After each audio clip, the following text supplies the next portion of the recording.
আজকে বলবো সরকারি স্ট্যাম্প, কোর্ট ফি, কার্টিজ পেপার বাবদ পরিশোধিত কমিশন হইতে কর সংগ্রহ।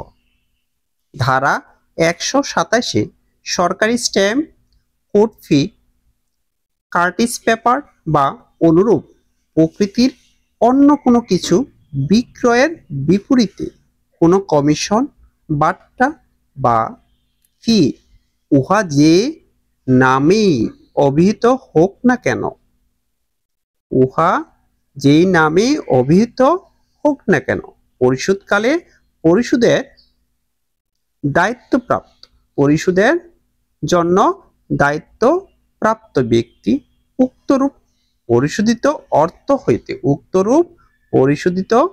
অর্থ হইতে 10% হারে উৎসে কর কর্তন করবেন।